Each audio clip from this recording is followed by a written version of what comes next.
చదవండి పరిశుద్ధ గ్రంథం బైబిల్ నుండి ద్వితీయోపదేశకాండం 32వ అధ్యాయము 9వ వాక్యం. ద్వితీయోపదేశకాండము 32వ అధ్యాయము 9వ వాక్యం.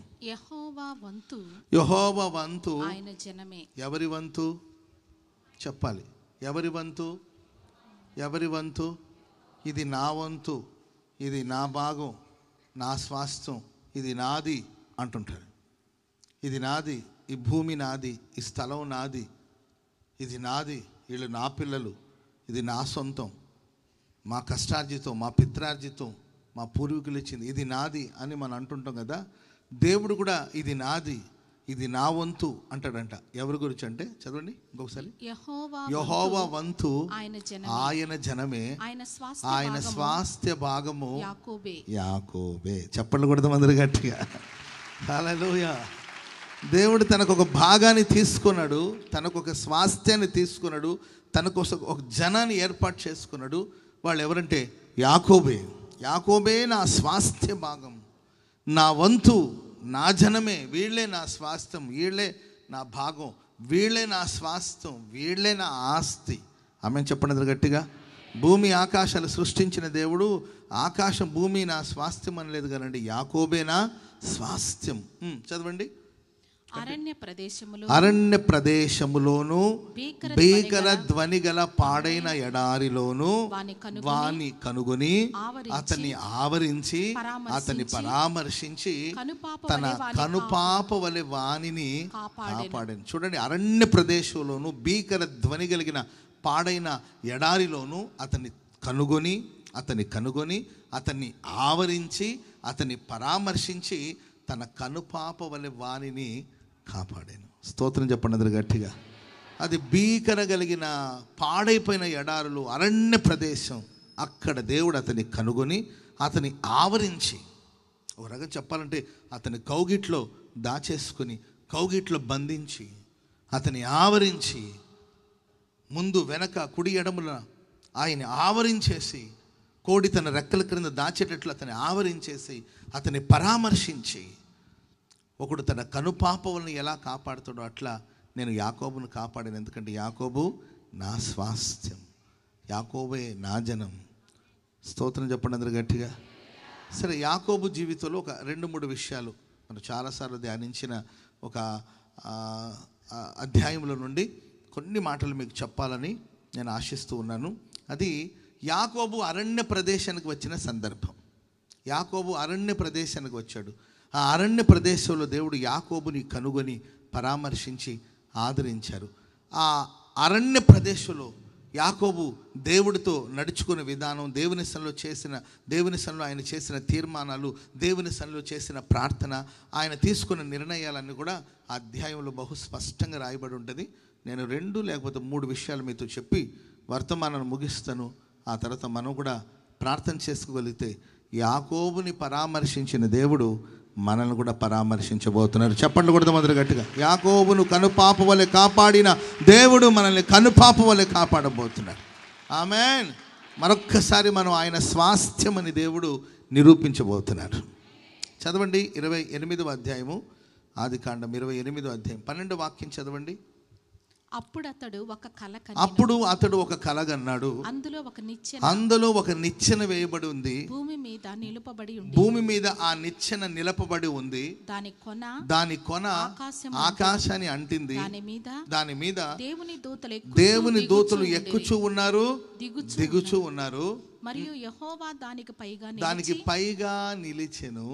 నేను నీ తండ్రైన అబ్రహాము దేవుడును ఇస్సాకు దేవుడును యెహోవాను నేను పండుకున్న ఈ భూమిని నీకును నీ సంతానమునకు ఇచ్చేదను. స్తోత్రం చెప్పండి గట్టిగా. నేను అబ్రహాము దేవుడును ఇస్సాకు దేవుడును, నేను యాకోబు కూడా దేవుడిగా ఉండాలనుకుంటున్నాను. ఆమెను చెప్పండి గట్టిగా. కొన్నిసార్లు దేవుడు నన్ను ఎందుకు ఈ అరణ్య ప్రదేశానికి తీసుకొచ్చారు? మనలో చాలాసార్లు నాకే ఎందుకు దేవుడు ఇవన్నీ నాకెందుకు రాశాడు దేవుడు, నాకెందుకు నిర్ణయించాడు, ఇవన్నీ నాకు అవసరమా, నాకే ఎందుకు వస్తున్నాయి ఈ సమస్యలు, నాకే ఏంటి అరణ్యపు అనుభవాలు, నన్నే ఎందుకు దేవుడి అరణ్యంలోనికి తీసుకొచ్చాడు? Praise the Lord. లోకంలో ఉన్న ప్రేమికులైతే తన ప్రేమను వెల్లడి చేయడానికి, ప్రేమను పంచడానికి తన ప్రియురాల్ని లేకపోతే తన ప్రియుడిని ఎక్కడ తీసుకెళ్తాడంటే ఒక రెస్టారెంట్కి తీసుకెళ్ళి, అర్థమైందండి, అక్కడ ఆయన మోకాళ్ళ మీద కూర్చొని తన ప్రేమను ఆమెకి తెలియచేస్తాడు. కొందరు రోజ్ ఫ్లవర్ ఇచ్చి ఏంటండి ప్రపోజ్ చేసి తన ప్రేమను వెల్లడి చేస్తారు. డబ్బున్నవాడైతే ఓ బంగారం ఉంగరం ఇస్తాడు. ఇంకా అంతకన్నా డబ్బున్నవాడైతే ఒక డైమండ్ రింగ్ ఇచ్చేసి నా ప్రేమ నీకు వెల్లడిపరుస్తానంటే ఆమె రెండు చెవులు మూసుకొని ఉక్కిరి బిక్కిరి అయిపోయి మొత్తం మీద ఆమె అంగీకరిస్తుంది. ఇది లోకంలో ఉన్న వాళ్ళు ప్రేమను ఓ రెస్టారెంట్కి తీసుకెళ్తారు, లేకపోతే ఓ బీచ్ దగ్గరికి తీసుకెళ్ళి అక్కడ ప్రపోజ్ చేస్తారు. ఏంటంటే ఇవన్నీ లోకంలో జరుగుతున్న విషయాలు. దాన్ని మనం పక్కన పెడితే దేవుడు తన ప్రేమను వెల్లడిపరచడానికి, తన కాపుదలను వెల్లడిపరచడానికి, మనల్ని ఆవరించడానికి, ఆదరించడానికి అరణ్యంలోనికి ప్రభు తీసుకెళ్తాడు. చెప్పండి కూడా మొదలు గట్టిగా హల్లెలూయా. అరణ్యములోనికి తీసుకొని వెళ్ళి దానితో నేను ప్రేమగా మాట్లాడతాను. నీ జీవితంలో ఒక శ్రమ, ఒక ఆపద, ఒక అరణ్యపు అనుభవం వచ్చిందంటే దాని అర్థం ఏంటంటే ఆయన నిన్ను ఆవరించబోతున్నాడు, తన ప్రేమను వెల్లడిపరచబోతున్నాడు, తన కాపుదలను అందించబోతున్నాడు, నిన్ను తన స్వాస్థ్యముగా ప్రభు మార్చుకోబోతున్నాడు అనేదానికి ఒక నిదర్శనం. సమభూమిలో నడిచినప్పుడు కాదు, అన్ని అనుకూలంగా ఉన్నప్పుడు కాదు, ప్రతికూలమైన పరిస్థితులు నీ వెళుతున్నప్పుడు, పోరాటాల మధ్యలో సాగిపోతున్నప్పుడు, శ్రమల గుండా సాగిపోతున్నప్పుడు, కొండలు లోయలు కలిగిన అనుభవాలు సంచరిస్తున్నప్పుడు ఆ దేవుడు తన ప్రేమను మన ఎడల వెల్లడి చేస్తాడు. యాకోబుని దేవుడు ఒక అరణ్య ప్రదేశానికి తీసుకొచ్చాడు. అక్కడ ఆయనకి గాఢ నిద్రను కలుగు చేశాడు. నిద్రపోయాడు. ప్రియులారా, కొంతమందికి చోటు మారితే నిద్ర రాదు. అర్థమైందండి? చోటు ఏంటంటే కొందరు దిండు మారితేనే, ఈమె దిండు వాళ్ళ చెల్లి పెట్టి తీసుకునిందంట. ఒకటే గొడవ, ఇద్దరు పోట్లాడుకుని ఈ పెద్ద ఆమె ఆ చిన్న ఆమె మొహం రక్కేసిందంట. పాపం ఉదయాన్నే వెళ్ళేసరికి ఘాట్లు పడింది. నేను ఏ పులి దాడి చేసిందేమో అని. ఏమైందమ్మా అంటే, అయ్యా ఏం చెప్పమంటావయ్యా, దాని దిండు ఇది తీసుకొని తల కింద పెట్టుకుని నిద్రపోయిందంట. ఇమ్మంటే ఇవ్వలేదంట. కోపం వచ్చి మొహం రక్కేసింది బాబు. అంతలోపల నేను వచ్చి సర్ది చెప్పి దాని దిండు దానికి ఇస్తే కానీ అది నిద్రపోలేదు. ఏమ్మా అంత పని చేసి ఉంటే ఏం చేయమంటారా, నా అలవాటు అయిపోయింది నాకు, నా దిండు, ఐ లవ్ మై దిండు అంటుంది. దిండు మారితే కొంతమందికి నిద్ర రాదు, చోటు మారితే. మహానుభావుడు యాకోబు అరణ్య ప్రదేశం, భీకరమైన పాడైన ఎడారులు అరణ్య ప్రదేశంలో నిద్రిస్తుంటే అక్కడ ఒక నిచ్చెన వేయబడి ఉంది. ఆమెను చెప్పండి గట్టిగా. కలగన్నాడు. ఎడుడి అరణ్యములో నిద్రపోయాడు, కలగన్నాడు. కలలో నిచ్చెన వేయబడింది. ఆ నిచ్చెన భూమి ఆకాశాన్ని కలిపింది. భూమి మీద నిలపబడింది, ఆకాశాన్ని అంటింది. ఆ ఆకాశాన్ని అంటిన ఆ నిచ్చెన మీద ఎవరున్నారు తెలుసండి? దేవుడు ఉన్నాడు. ఆమెను చెప్పండి గట్టిగా. నిచ్చెన అనేది మన అభివృద్ధికి, ఆశీర్వాదానికి, మన హెచ్చింపుకు సాదృశ్యం. మనం అభివృద్ధి పొందాలి, మనం హెచ్చించబడాలి. కానీ మన అభివృద్ధి, మన హెచ్చింపు ఎవరిని చేరుకోవాలంటే యేసుని చేరుకోవాలి. ఆమెను చెప్పండి గట్టిగా. ఈరోజు చాలామంది, అన్నయ్య ప్రార్థన చేయండి అన్నయ్య, మంచి జాబ్ వచ్చింది, ఆదివారం సెలవు ఎవరుగానన్నా లైవ్ చూస్తానులే కానీ అన్నయ్య మంచి జాబు అంటారు కొందరు. ఇంకొంతమంది, అన్న మంచి ఉద్యోగం అన్న, అన్ని వసతులు ఉన్నాయి, నాకు అందుబాటులో ఉన్నాయి, అంతా ఓకే, స్టాఫ్ అంతా నాకు అనుకూలంగా ఉన్నారు, చాలా మంచి జాబ్ అన్న, అసలు జాబ్ వదులుకోవాలని ఆలోచన లేదు, కానీ వాళ్ళు ఆదివారం నాకు సెలవు ఇవ్వని చెప్పారు, కాబట్టి నేను నా ప్రభువుకు దూరం చేసే ఉద్యోగం అది ఏదైనా కానీ నాకు అవసరం లేదన్నయ్య, అందుకోసం ఆ ఉద్యోగాన్ని రిజైన్ చేసేసాను, వేరే జాబ్ చూసుకుంటున్నాను. సో ఇంకొక జాబ్ వచ్చింది, నాకు అక్కడ పెద్దగా అనుకూలంగా లేదు, శాలరీ కూడా అంత ఫేవర్గా నాకు అనుకూలంగా లేదు, అయినా ఆదివారం పూట పరిశుద్ధుల సహవాసంలో నిలబడే భాగ్యం దేవుడు నాకు ఇచ్చాడు, కాబట్టి జీతం తక్కువైనా పర్వాలేదన్నయ్యా, నేను ఈ ఉద్యోగాన్ని ఎంపిక చేసుకుంటాను. ప్రైజ్ లార్డ్, హల్లెలూయా.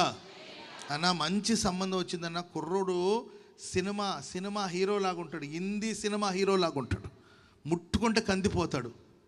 ఏంటంటే ఇంకెందుకు పెళ్లి చేసుకోవడం, ముట్టుకుంటే కందిపోతాడు, అంత అందంగా ఉన్నాడన్న, ఆ జుట్టు, ఆ ముక్కు, అబ్బో అద్భుతంగా ఉన్నాడన్నయ్య. ఆస్తి కూడా ఏ లోటు లేదు, డబ్బుకి ఏం లోటు లేదు, చాలా మంచోళ్ళు. అత్తమామ కూడా ఎక్కడో నార్త్ ఇండియాలో ఉంటారంట, అసలు గొడవ లేదు, కుర్రోడు ఇక్కడ ఉంటాడు, చాలా మంచోడు అన్నయ్య, అంతా ఓకే, కానీ ప్రార్థనకు మాత్రం పంపడంట. నీకేం కావాలి, ప్రార్థనకు మాత్రం నేను పంపను, మా ఇంట్లో ఒప్పుకొని అంటున్నారు. ఇది ఒకటే కదన్నా, మా అమ్మాయి వాడిని మార్చేస్తుంది అని పెళ్లి చేశారు. దేవుని దయ వల్ల ఈమె ఆయన మార్చకపోగా ఆయన ఈమెను బాగా మార్చేశాడు. నేను అంటాను, నీకు ఏ వృద్ధి వచ్చినా, ఏ అభివృద్ధి వచ్చినా, ఆ అభివృద్ధి వచ్చి ఎక్కడ చేరుకోవాలంటే ఆ నిచ్చెన పైన ఎవరున్నారు తెలుసండి? యెహోవా దేవుడు ఉన్నాడు. ఆయన వెళ్ళి చేరుకోవాలి. చప్పట్లు కొడదాం అందరు గట్టిగా, గట్టి గట్టి గట్టి గట్టిగా. హల్లెలూయా. మంచిది. దేవుని యొక్క ప్రత్యక్షత అక్కడ అనుగ్రహించబడింది. నిచ్చెన వేయబడి ఉంది. దేవదూతలు ఎక్కుచూ దిగుచూ ఉన్నారు. దేవుడు ఆ నిచ్చెన మీద నిలబడి ఉన్నాడు. అక్కడ యాకోబుకు దేవుడు ప్రత్యక్షమయ్యాడు. యాకోబుని దేవుడు ఆవరించాడు. యాకోబుని దేవుడు కనుపాప వలె కాపాడాడు. యాకోబు కోసం ప్రభు దిగి వచ్చాడు. ఆ స్థలం ముందు యాకోబు చేసిన 2-3 విషయాలు, యాకోబు చేసిన ప్రార్థన కావచ్చు, యాకోబు చేసిన తీర్మానాలు కావచ్చు, 2-3 విషయాలు అక్కడ ఆ సందర్భంలో జరిగిన 2-3 మాటలు మీకు గుర్తు చేస్తాను. మొదటి మాట, ఆదికాండం 28వ అధ్యాయము 18వ వాక్యాన్ని మనం చదువుదాం.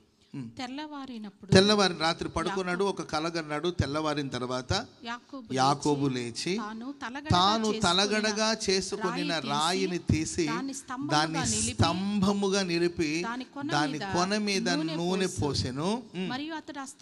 స్థలమందు బేతేలు అని పేరు పెట్టెను. అయితే ఆ ఊరి పేరు, స్తోత్రం, కొంచెం లూజుగా ఉంటుంది ఆ ఊరు. దాని పేరేంటండి? లూజు. స్తోత్రం. యాకోబు చూడండి, నిద్ర లేచిన తర్వాత ఒక రాయిని, తన తల కింద ఉన్న రాయిని తీసుకొని, తలకడగా ఉన్న రాయిని తీసుకొని దాన్ని ఒక స్తంభముగా నిలిపాడు. స్తంభము అనేది జ్ఞాపకాలు. ఆమెను చెప్పండి గట్టిగా. యాకోబుకు దేవుడు కనుగొని ఆవరించి ఆదరించి పరామర్శించినప్పుడు యాకోబు నిద్ర లేచిన తర్వాత ఒక స్తంభం, అదొక జ్ఞాపకం. ఆమెను చెప్పండి గట్టిగా. యాకోబు ప్రయాణాల్లో, యాకోబు పరుగులో మనం చూస్తూ ఉంటే తను వెళ్ళిన మార్గాలన్నింటిలో దేవుడు తనకిచ్చిన అనుభవాలు, దేవుడు తను నడిపించిన మార్గాలు అనేక జ్ఞాపక సూచనలు ఏర్పాటు చేసుకుంటూ వచ్చాడు. దాంట్లో మొట్టమొదటి స్తంభం ఏంటంటే, ఒక రాయిని ఒక స్తంభముగా నిలబెట్టి యాకోబు దాన్ని నూనెతో అభిషేకించి, ఇది దేవుని మందిరమే కానీ వేరొకటి కాదు అని చెప్పి దానికి బేతేలను పేరు పెట్టాడు. ప్రియమైన వాళ్ళరా, ఈ రాయి దేనికి సాదృశ్యం అంటే, ఇక ఆయన ప్రయాణం చేయబోతున్నాడు, యేసుతో కలిసి ప్రయాణం చేయబోతున్నాడు. ఆమె చెప్పండి గట్టిగా. యేసుతో కలిసి. ఆ రాయి దేనికి సాదృశ్యం అంటే, ఇక మీదట నా ప్రయాణాల్లో ప్రభు ఉన్నాడు, నాతో నా దేవుడు ఉన్నాడు. అమ్మ చెప్పింది, రే ఏమైనా కానీ చూసుకుందాం. ఈ అమ్మలు ఉన్నారే, ఆ వాగ్దానాలకి హద్దు ఉండదు, అదుపు ఉండదు. అంతే. అది మనం చేస్తామా లేదా అని ఏం ఆలోచించరు. 3 లక్షలంట బైకు అడిగాడు కొడుకు. అరే 3 లక్షలంటే ఎట్లా ఆలోచించారు. ఏం కంగారు పడి, నేను ఉన్నానుగా, మేమున్నా కైకు కంగారు, నేను మాట్లాడతానులే అని చెప్పి హామీలు ఇచ్చేస్తుంది. అక్కడ జరుగుతుందా లేదని ఆలోచించదు. వాళ్ళ అమ్మ నింది, ఏమైనా కానీ నేను చూసుకుంటాను. అమ్మ నాకు భయం, ఎందుకురా భయపడతావు, ఛాతి కానివాడ, నేనున్నాను కదరా, నేను చూసుకుంటాను అని చెప్పేసి బరిలోకి దించేసింది. ఆడు వద్దంటనే ఉన్నాడు, ఆడు భయపడతానే ఉన్నాడు. మనం అనుకునేది ఒకటి, ఇంకొకటి ఏదైనా జరుగుతుందని భయపడి, నేను ఉన్నాను కదరా అని వాళ్ళమ్మ బరిలోకి దించేసింది. మొత్తం మీద వాళ్ళ నాన్న దగ్గరికి వెళ్ళి మోసం చేసినట్లు ప్రేరేపించింది. తర్వాత పెద్ద సమస్య వచ్చి పడింది. వెంటనే వాళ్ళమ్మ సైలెంట్ మోడ్లోకి వెళ్ళిపోయింది. అంతే. శాపం వస్తే నాకు, ఆశీర్వాదం వస్తే నీకు. పెద్ద మనసే అమ్మ మనసు. శాపం వస్తే నేను భరిస్తాను లేరా అనింది. మరి సమస్య వచ్చినప్పుడు భరించాలి కదా, అడ్డుపడ, ఏమయ్యా ఎందుకు పంపించాలని అని అనాలి కదండి. భర్తతో పాటు కలిసి ఉంటారు కదండి. పతియే ప్రత్యక్ష దైవం అన్నట్టు, భర్తను కాదనుకోదు కదండి పాపం. సో నాన్న చెప్పింది చేయరా, నాన్న చెప్పింది చేయరా అంటది. అమ్మ ఏంటి మా ప్లేట్ మార్చేసామంటే, ఏం చేద్దాంరా, పాత ప్లేట్ మురికి అయింది అని. జీవితంలో మీరు చూడండి, యాకోబు చరిత్ర మనం తీసుకొస్తే గుడార నివాసి. ఆ గుడార నివాసి ఒక్కసారి ఇంట్లో నుండి బయటకు వచ్చి ప్రయాణం చేయవలసిన పరిస్థితి వచ్చింది. ఒంటరిగా ప్రయాణం చేస్తున్నాడు. తోడు ఎవ్వరు లేరు. తల్లి తోడు రాలేదు, తండ్రి తోడుగా రాలేదు, నమ్మిన వాళ్ళు తోడుగా రాలేదు, స్నేహితులు ఎవరు తోడుగా రాలేదు. యాకోబు ఒక రాయి నిలిపి ఓ తీర్మానం చేసుకున్నాడు, ఇక నా ప్రయాణంలో నా దేవుడు నాకు తోడుగా రాబోతున్నాడు. చప్పట్లు కొడదాం అందరూ గట్టి గట్టి గట్టి గట్టి గట్టి. ప్రియులారా, గుర్తుంచుకోవలసిన విషయం, జ్ఞాపకం ఉంచుకోవలసిన విషయం, అందరూ ఉన్నా, అన్నీ ఉన్నా, ఎందరో నీ చుట్టూ ఉన్నా, నీ ప్రయాణంలో ఎవరుండాలి? ప్రభు ఉండాలి. నీ ప్రయాణంలో ఎవరుండాలి? దాదాపుగా సంవత్సరం ఆఖరిలోకి వచ్చేసాం. మరొక సంవత్సరం అదిగో కిటికీల నుండి తొంగి చూస్తూ ఉంది. నెక్స్ట్ ఇయర్ మన కోసం ఎదురు చూస్తుంది. ఆ సంవత్సరంలోకి వెళ్ళేసరికి నీవు గుర్తించాల్సింది, నా ప్రయాణం అంతట్లో ఎన్ని ఎత్తుపళ్ళాలు ఉన్నాయో, ఎన్ని పోరాటాలు ఉన్నాయో, ఎంతమంది మోసగాళ్ళని ఎదుర్కోవాలో. గతంలో మనం నడిచిన మార్గం కాదు, గతంలో బాహ్య ప్రపంచం తెలీదు, గతంలో ప్రపంచపు పరిస్థితి తెలీదు. ఇప్పుడు ప్రపంచంలో ప్రవేశించబోతున్నాను, లోకంలో ప్రవేశించబోతున్నాను. నా ప్రయాణం అంతట్లో ప్రభు ఉండాలి. సో దానికోసం సాక్షిగా, గుర్తుగా ఈ స్తంభాన్ని నిలుపుతాను. ఇక మీదట నా దేవుడు నాకు తోడుగా ఉండబోతున్నాడు. చెప్పండి, ప్రభుతో చెప్పండి, నా ప్రయాణంలో నా యేసు ఉన్నాడు. చెప్పండి హల్లెలూయా. పక్కన వాళ్ళు చెప్పండి, నా ప్రయాణంలో ఇక యేసు ఉండబోతున్నాడు. నేను ఒంటరి వాడిని కానే కాదు, నేను ఒంటరి వాడిని కానే కాదు, నా ప్రభు నాతో ఉన్నాడు. హల్లెలూయా, హల్లెలూయా. ఉన్నావులే ప్రతి క్షణము నా కలిసున్నావులే, ప్రతి అడుగునా ఉన్నావులే, ఓ కలిసున్నావులే.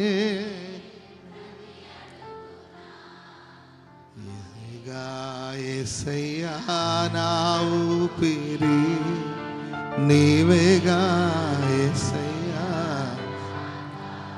నీవేగా, ఓ నీవేగా. హల్లెలూయా. మన ఊపిరి ఎవరండి? యేసయ్య. ప్రియులారా, ఆయన దూరం అయిపోతే మన ఊపిరి ఆగిపోతుంది. స్తోత్రం చెప్పండి గట్టిగా. ఊపిరి రావట్లేదు అంటుంటారు కొంతమంది. ఊపిరి అందట్లేదు, ఆక్సిజన్ అందట్లేదు, ఏసీ ఆన్ చేయండి, కిటికీలు తెరవండి, ఊపిరి రావట్లేదు, అడ్డం లేండి అమ్మా, ప్రాణాలు పోయేటట్టుంది, కొంచెం అడ్డం లేండి, గాలి ఆడనివ్వండి, వాడికి ఊపిరి రావట్లేదు అంటూ ఉంటారు. ప్రియులారా, యేసు ప్రభు మనకు దూరం అయిపోతే మనకు ఊపిరి ఆడదు అంతే. ఎందుకంటే ఆయనే మన ఊపిరి, ఆయనే మన కాపరి. ఆయన నిలిపిన రాయికి సాదృశ్యం ఏం తెలుసండి? స్తంభానికి సాదృశ్యం తన జ్ఞాపకం ఏంటంటే, ఇక నా విశ్వాసయాత్రలో, నా పరుగు పందెలో, నా యాత్ర అంతట్లో నా దేవుడు నాకు తోడుగా ఉండాలి, తోడుగా ఉంటాడు. ప్రభు నన్ను నడిపిస్తాడు. హల్లెలూయా. గతంలో నీవు ఎలా నడిచావో నాకు తెలీదు.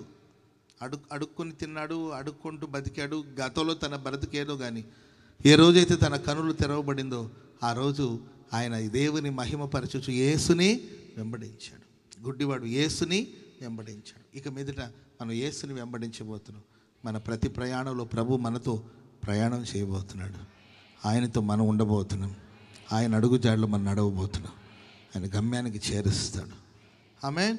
ఈ యాకోబుకి ఈ స్తంభాలు నాటి, లేకపోతే రాయిని నిలిపి, స్తంభాలు నిలిపి అలవాటు ఉండేదండి.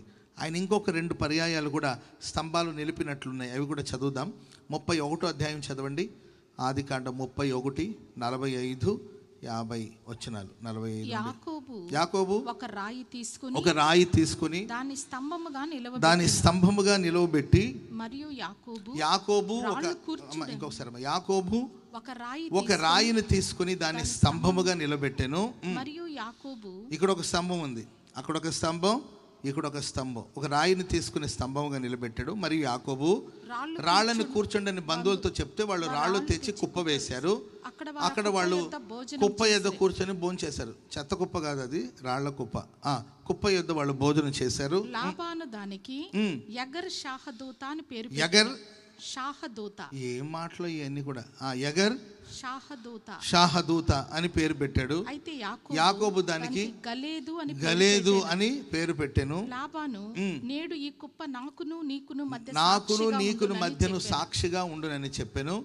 కాబట్టి దానికి గలేదని పేరు పెట్టాను. మరియు మనము ఒకరికొకరు దూరముగా ఉండగా యెహోవా నాకును నీకును మధ్యన జరిగినదని కనిపెట్టినని చెప్పాను గనుక దానికి మిస్పా అను పేరు పెట్టబడెను. అంతటా లాబాను నీవు నా కుమార్తెలను 50వ వచనం చదవండి. 50వ వచనం. మరియు లాబాను, నాకును నీకును మధ్య నేను నిలిపిన ఈ స్తంభమును చూడుము, ఈ కుప్ప చూడుము. హాని చేయవలనని నేను ఈ కుప్ప దాటిని ఎద్దుకు రాకను. నీవు ఈ కుప్పను ఈ స్తంభమును దాటిని ఆ ఎద్దుకు రాకను ఉండుటకును ఈ కుప్ప సాక్షిగా, స్తంభమును సాక్షిగా ఉంటది. స్తోత్రం చెప్పండి అందరు గట్టిగా. యాకోబు ఇంకొక రాయిని నిలబెట్టాడు. ఒక స్తంభాన్ని నిలబెట్టాడు. ఈ స్తంభం దేనికి సాదృశ్యంగా ఉందంటే, లాబాను చాలా మోసాలు చేశాడు, వంచాడు, బాధించాడు, కష్టపెట్టాడు, హాని చేయడానికి కోసం కూడా ఏంటంటే బయలుదేరి వచ్చాడు. ఇప్పుడు ఒక రాయిని నిలబెట్టారు. ఎందుకంటే లాబాన్ని దేవుడు గద్దించాడు, హెచ్చరించాడు, బుద్ధి చెప్పాడు. యాకోబుతో మంచి కానీ చెడు కానీ మాట్లాడకూడదు సుమి, జాగ్రత్త అని దేవుడు లాబాన్ని హెచ్చరిస్తే వాళ్ళిద్దరూ సంధి చేసుకుని సమాధానం చేసుకుని ఒక రాయి నిలబెట్టారు. దాని పేరు మిస్పా. ఆమెను చెప్పండి అందరూ గట్టిగా, చెప్పండి గట్టిగా హల్లెలూయా. ఆ రాయి దేని సూచిస్తుంటే, లాబాను వలన ఇక్కడ నీకు ఏ హాని సంభవించదు, నీకు విరుద్ధంగా రూపించబడిన ఏ ఆయుధాలు వర్ధిల్లదు. చప్పట్లు కొడదాం అందరూ గట్టిగా, గట్టి గట్టి గట్టి గట్టిగా హల్లెలూయా. నువ్వు గుర్తించుకోవలసింది ఏంటంటే, ఈ సంవత్సరాకర్లో ఏ అపాయము నీ గుడారాన్ని సమీపించనివ్వడు దేవుడు. యాకోబు ఏ పెద్ద పెద్ద ప్లానింగే చేసుకున్నాడు. యాకోబు ఏదో చెయ్యాలని రౌడీలు వెంట పెట్టుకొని వచ్చాడు. ఆ ముందు రాత్రి దేవుడు యాకోబును గద్దించాడు. ప్రియులరా, ఒక్కటి గుర్తుపెట్టుకో, ఒక్కటి జ్ఞాపకంలో పెట్టుకో, ఒక స్తంభం ఉండాలి నీ జీవితంలో. ఏంటంటే, నా దేవుడు నీతో ఉండగా నీ శత్రువులందరినీ దేవుడు మిత్రులుగా మార్చేస్తాడు. ఇంతవరకు ఏదో ఒక బలహీనత నిన్ను వెంటాడుతూ వచ్చిందేమో, ఇంతవరకు ఏదో ఒక మోసం నిన్ను వెంటాడుతూ వచ్చిందేమో, ఇంతవరకు నిన్ను దోచుకునేవాళ్ళు, ఇంతవరకు నీకు హాని చేసేవాళ్ళు, ఇంతవరకు నిన్ను ఇబ్బంది కలిగించేవాళ్ళు, ఇంతవరకు నీకు నష్టాన్ని కలిగించేవాళ్ళు వెంటాడుతూ వచ్చారేమో. ఇక మీదట ఈ సంవత్సర ఆఖరిలోకి మనం వచ్చేసాం. నువ్వు జ్ఞాపకం చేసుకోవాల్సింది, స్తంభంగా నిలబెట్టాల్సింది ఏంటంటే, ప్రభు సాక్షిగా ఉన్నాడు, ప్రభు సహాయంగా ఉన్నాడు. అక్కడ వచ్చి మిస్పా అంటే నీ సంగతులన్నీ వినిపించే స్థలం అది. నీ సంగతులన్నీ చెప్తే ఆయన బాధ్యత తీసుకుంటాడు, ఆయన శ్రద్ధ తీసుకుంటాడు, ఆయన సాక్షిగా ఉంటాడు, ఆయన స్తంభముగా ఉంటాడు, ఆయన నీ పక్షాన పోరాడతాడు. నీకు నేను మనతో కొంచెం అన్నా నీవేం భయపడదు, వాడంతా చూస్తా, నీవేం కంగారు పడదు, నేను చూసుకుంటా అని వాళ్ళు మనతో చెప్తుంటారు. మనకు చెప్పాల్సిన అవసరం లేదు. మన దేవుడు మనకు చెప్పకపోయినా అక్కడికి వెళ్ళి గద్దించి వస్తాడు. ఆమెను చెప్పడం గట్టిగా. మొన్నటి దాకా అంతు తేలుస్తాను, చీల్చేస్తాను, ఇరిచేస్తాను, నరికేస్తాను, పొడిచేస్తాను, కరిసేస్తాను అనేవాళ్ళు కూడా నీ దగ్గరకు వచ్చి నీ పాదాల వరకు వచ్చి వాళ్ళ శిరస్సును వంచి సాగిలపడి సమాధాన పడేటట్లుగా ప్రభు కార్యాలు చేయబోతున్నాడు. ఆమెను చెప్పండి గట్టిగా గట్టిగా హల్లెలూయా. ఈ సంవత్సరాకులు నీ శత్రులందరూ దేవుడు మిత్రులుగా మార్చేయునుగాక, శత్రులందరూ మిత్రులుగా మార్చునుగాక. ప్రియులారా, ఈ రాయి దేనికి సూచన అంటే, నా శత్రువుల దేవుడు మిత్రులుగా మార్చాడు. బలహీనత ఇక నన్ను వెంటాడాడండి వాళ్ళ లాబాను, వెంటాడు నెమ్మది లేకుండా చేశాడు, మోసాలు చేశాడు, 10 సార్లు జీతాలు మార్చాడు. ఏ చిన్న నష్టాలు జరిగినా యాకోబు మీదే తోసేసేవాడు. అయ్యా అన్యాయం బాబు, అడవి మృగాలు వచ్చేసి జంతువుని భక్షిస్తే దానికి నేను బాధ్యుడు అంటే, అవును ఏం చేస్తున్నావు నువ్వు? అయ్యో ఈ ప్రమాదానికి నాకు ఏం సంబంధం బాబు, నాకేం సంబంధం? ఆ గొర్రెలు చచ్చిపోతే జబ్బు వచ్చి దానికి నేనేం సంబంధం? Praise Lord. మనుషులు మరీనండి, వరదలు వస్తే ప్రభుత్వం ఏం చేస్తుంది చెప్పండి? అటువంటి వరదలు వచ్చినాయి, సరే ప్రభుత్వం పట్టించుకోవాలి, నేను కాదంటలేదు. వరద వచ్చింది, అది ప్రకృతి వలన జరిగిన ఒక కార్యం, నష్టం జరిగింది, నీళ్ళు వచ్చేసింది. సో వాళ్ళ ప్రయత్నాలు వాళ్ళు చేస్తుంటారు. ఒకేసారి అందరికీ హెల్ప్ చేయాలంటే కుదరదు కదా. చెప్తానే ఉంటారు, అమ్మ వరదలు వస్తుంది, ఏరియా అంతా మునిగిపోతే ఇల్లు ఖాళీ చేయమంటే కొంతమంది మంచం ఎక్కి కూర్చుంటారు.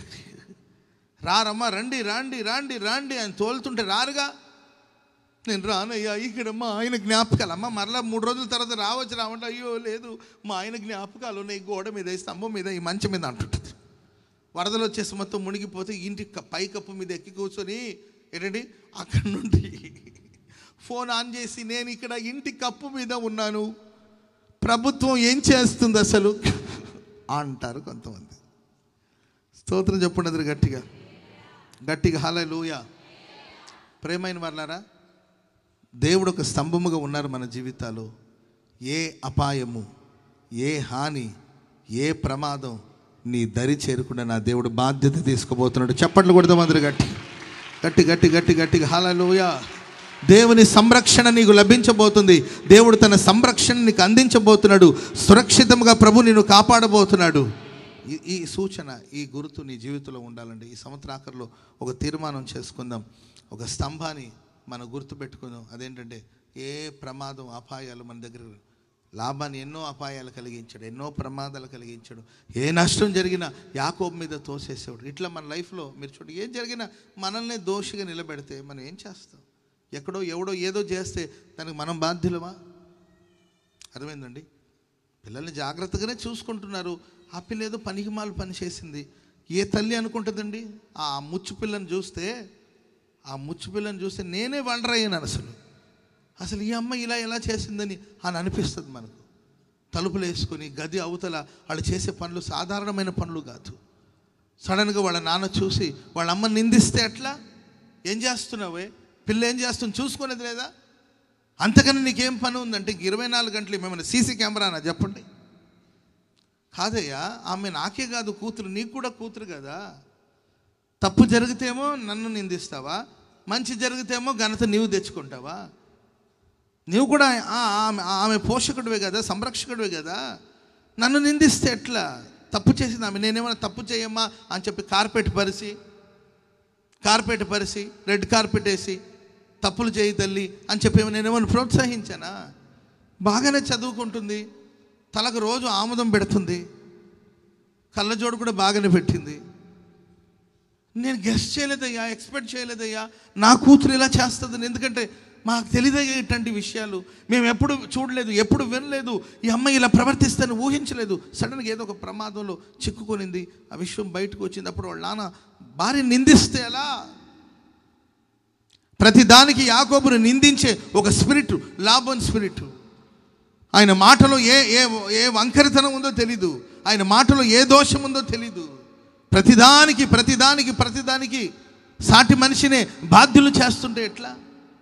సో అలా బాధించిన ఒక బలహీనత, వేధించిన ఒక బలహీనత, చప్పా పెట్టుకుంటే పారిపోయి వచ్చాడంటే మీరు ఆలోచించి ఎంత టార్చర్ పెట్టుంటాడు మహానుభావుడు లాబాను. నానే కదండి వెళ్ళాను, మన అనుకునే కదా వెళ్ళాను, రక్త సంబంధమనే కదా వెళ్ళాడు, నా కుటుంబమే కదా, నా రక్త సంబంధికులే కదా. 14 సంవత్సరాలు కొలువు చేశాడు అంటామే కానండి, నా కుటుంబమే కదా, మా మేనమామే కదా, వాళ్ళ పిల్లల్నే కదా నేను వివాహం చేసుకున్నాను. ఎక్కడికి వెళ్తుంది నా కష్టం, ఎక్కడికి వెళ్తుంది నా ప్రయాసం? మా మేనమామే కదా, వంచేస్తాడా, మోసం చేస్తాడా? ఆయన 2 కుమార్తెలు నేను పెళ్లి చేసుకున్నాను కదా, నన్ను ఎందుకు వంచేస్తాడని అనుకున్నాడు. వంచనతో కూడిన మనుషులు, మోసపూరితమైన మనుషులు ప్రియులారా, వారి మధ్యలో యాకోబు ఉన్నాడు. బైబిల్ సెలవిస్తుంది, ఒక రాయి నిలబెట్టాడు, ఈ రాయే సాక్షి, ఇక నీవున్న ఈ రాయిని దాటి నా దగ్గరికి హాని చేయడానికి రావడానికి వీల్లేదు, దేవుడే చూసుకుంటాడు. చప్పట్లు కొడదాం మందరు గట్టిగా హల్లెలూయా, చెప్పండి గట్టిగా హల్లెలూయా. ఇంకొక రాయి కూడా నిలబెట్టాడు, చదవండి. అది ఆదికాండం 35వ అధ్యాయము 19వ వాక్యం.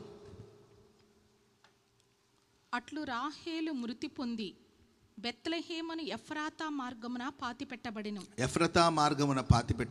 యాకోబు ఆమె సమాధి మీద ఒక స్తంభమును కట్టించాడు. అది నేటి వరకు రాహేలు సమాధి స్తంభం. యాకోబు రాహేలు తనకు ప్రియమైన భార్య చనిపోయినప్పుడు సమాధిని నిర్మించి ఆ సమాధి మీద ఒక స్తంభం కట్టించెను. అది నేటి వరకు రాహేలు సమాధి అనే స్తంభం. తన జీవితంలో మరొక జ్ఞాపకం ఏంటంటే రాహేలు సమాధి, దాని మీద ఒక స్తంభం. ఆమెను చెప్పండి గట్టిగా. ఆత్మీయ జీవితంలో రాహేలు అనే అనుభవం సమాధి చేయబడాలి, దాని మీద ఒక స్తంభము నిలపాలి. ఈ రాహేలు ఎవరంటే మీరు తర్వాత చదువుకోండి, సమయం లేదు కాబట్టి నేను చెప్పుకుంటూ వెళ్ళిపోతాను. రాహేలు తనకు సంతానం లేదండి, పిల్లలు లేరు, భర్తతో పోట్లాడుతూ ఉండేది. నాకు పిల్లల్ని అంటుంటే భర్త అంటాడు, నేను పిల్లలు ఇవ్వడం ఏంటమ్మాయి, దేవుడు నిన్ను దర్శించాలి కదా. ఈమెకు పిల్లలు కనాలని ఆశ లేదు కానండి, వాళ్ళ అక్కకు పిల్లల మీద పిల్లలుగా అంటున్నారన్నమాట, పిల్లల మీద పిల్లలు కలుగుతున్నారు. సో అసూయతో పిల్లల్ని కనాలని అనుకునింది. మొత్తం మీద దేవుడు సరే రాహేల్ని చూసి కనికరించి ఆమె గర్భాన్ని తెరిచాడు, ఆమెకు చక్కని మగబిడ్డని ఇచ్చాడు. ఆయన పేరు యోసేపు, మనందరికీ తెలుసు. కుమారుడు పుట్టిన తర్వాత ఆమె ఏమైనా ప్రార్థన చేస్తా, ఇంకొక కుమారుని కూడా నాకు దయచేస్తాడు అని చెప్పి యోసేపు అని పేరు పెట్టింది. ఆమెను చెప్పండి గట్టిగా. పిచ్చిదానా, ఇంకొకడు అనకపోతే ఇంకొక 10 మందిని మనం అడగొచ్చు. అర్థమైందండి? మన నోటి మాటలు చూడండి. ఇంకొకడిని ఇస్తే చాలు అని యోసేపు అని పేరు పెట్టిందంట. నేను అంటాను, ఇంకొకడు అనకపోతే అయ్యా ఇంకొక 4-5 అన్న ఇవ్వండి ప్రభు, మా అక్క పిల్లల మీద పిల్లలుగా అంటుంది. అయ్యా ప్రైజ్ లార్డ్ ఆమె మన పిల్లలు కానీ మిషన్ అయ్యా పిల్లల మీద పిల్లలు కంటుంది. నాకు ఇంకో 10 మందిని మనం అడుగుంటే బాగుండేదేమో కదండి. ప్రార్థన చేసేటప్పుడు సమృద్ధిగా అడగవచ్చు కదా. ఆమె దేవా నాకు ఒక పాత ఇల్లు ఇవా, పేదరాల్ని దీనరాలని అయ్యా, దిక్కుమాలిన దానయ్యా, దిక్కులేందయ్యా, అయ్యా ఒక పాత అనకపోతే దేవా నాకు ఒక మంచి ఇల్లు మనం అడగవచ్చు కదా. ఆమె చెప్పండి గట్టిగా. అయ్యా ప్రభు నాకు ఒక 6 నెలలు, నాకు ఒక 3 నెలలు ఆయుష్ను పొడిగించి మనకపోతే ప్రభు ఒక 15 సంవత్సరాలు ఇవ్వండి అనొచ్చు కదండి. ఆమె చెప్పండి గట్టిగా. హల్లెలూయా. ప్రభు నా పిల్లల మనవాళ్ళు పెళ్ళిళ్ళు చూసుకుని వెళ్ళాలి ప్రభు, నాకు ఇంకొక 6 నెలలు అని అడగకపోతే దేవా నా పిల్లల పిల్లల పిల్లల పిల్లల తరాలు చూడాలి, నాకు ఆయుష్ను పొడిగించమని అడగాలి. ఆయుష్ నిమ్మని వరమడుగగా ఉందా బైబిల్లో? ఆయుష్ నిమ్మని వరమడుగగా నిత్యము నిలుచు దీర్ఘాయువును దేవుడు దయచేశారంట. చెప్పండి కూడా మంది గట్టిగా, గట్టి గట్టి గట్టి గట్టి. హల్లెలూయా. అవిశ్వాసపు ప్రార్థన కొందరికి, అవిశ్వాసపు ప్రార్థన, మిడిమిడి జ్ఞానంతో చేసే ప్రార్థన, విశాలపరచబడిన అనుభవాలు ఉండదు, మనస్సు విశాలపరచబడదండి. ఆమె మీ జీవితంలో ఏది అవసరమైనా, 1,00,000 రూపాయలు ఉందా మీ దగ్గర? 1,00,000 రూపాయలు ఎవరి దగ్గర ఉంది? ఇక్కడ కాదు, ఇంట్లో కానీ బ్యాంకులో కానీ. 1,00,000 రూపాయలు ఎంత ఎవరి దగ్గర ఉంది అని నేను అడిగాను అనుకోండి, ఏం చెప్పిన సమస్య వీటితో అనుకొని కొంతమంది చూస్తారు. 1,00,000 రూపాయలు ఉందా అంటే వాస్తవంగా మీ బ్యాంకులో 1,00,000 రూపాయలు ఉండకపోవచ్చు, మీ దగ్గర 1,00,000 రూపాయలు ఉండకపోవచ్చు. అప్పుడు మీరు లేదు అనకూడదు, లేదు అనకూడదు, వస్తుంది. ఆమె చెప్పండి అది గట్టిగా. వస్తుంది అంటే వాళ్ళు ఆయన చూసి ఎక్కడి నుండి వస్తుంది అంటే వస్తుంది. ఎక్కడి నుండి వస్తుందమ్మా, లేదు కదా మన దగ్గర అంటే లేదని అనదు, వస్తుంది. ఎక్కడి నుండి వస్తుంది అంటే ఏదో ఒక దిక్కు నుండి దేవుడు నాకు సహాయం చేస్తాడు. ఆమె చెప్పండి అది గట్టిగా. హల్లెలూయా. ఎవరన్నా మీకు సొంత ఇల్లు లేదా అంటే వస్తుంది. ఆమె చెప్పండి అది గట్టిగా. పిల్లలు లేరా అని అడిగారు అనుకోండి, లేదండి అనకూడదు, లేదండి అనకూడదు. అతను ఏడు ముఖం పెట్టి లేదండి సంతానం లేకుండా అని అనకూడదు. పుడతారు. ఆమె చెప్పండి అది గట్టిగా. పుడతారంటే ఏంటంటే అవును, మరి గర్భఫలం ఎవరిచ్చే స్వాస్థ్యము? దేవుడు ఇచ్చేస్తాం. పుడతారు పిల్లలు. ఎన్నాళ్ళు అయింది పెళ్ళి అంటే 10 ఏళ్ళు అయింది. మరి ఇంకా లేరంటే పుడతారా? మా కంగారేముంది, నేను మా ఆయన కొంచెం ప్రేమగా ఉండాలని కొంచెం గ్యాప్ తీసుకున్నాం అంతే తప్ప పుడతారు. స్తోత్రం చెప్పండి అందరు గట్టిగా. ఇది విశ్వాసపు పలుకు. ఈ జ్ఞాపకాలు నీ జీవితంలో ఉండాలి. ఆమె జీవితంలో ఏది కావాలన్నా లేదని అనవద్దు, వస్తుంది అంతే. ఆమె హల్లెలూయా. అట్టనని అమ్మ నీకు కరోనా ఉందా అని అనుకోండి, అమ్మ మీకు కరోనా ఉందంటే తినండి వస్తుంది అని అనవద్దు. నెగిటివ్ థింగ్స్ అయితే రాదు అనాలి. కరోనా ఉందంటే ఎందుకు వస్తుంది కరోనా? కరోనా ఎందుకు వస్తుంది? నా కజిన్ ఆ కరోనా ఏమో నాకు రాదు అని ఎట్లా చెప్తా? రాదండి అంతేనండి, రాదు అంతే. 1 కోటి రూపాయలు వస్తుంది. ఆమె చెప్పండి అందరు గట్టిగా. ఈ రాహేలు అడిగేటప్పుడు ఏదో కొంచెం గొప్పగా ప్రార్థన చేయొచ్చు కదండి. ప్రభా ఒక్కడే అయితే ఎట్లా అంటే ఆ రోజులు ఆ జనరేషన్లో ఒక్కొక్కరు 10 మందిని 8 మందిని అట్లా కన్నారు కదండి.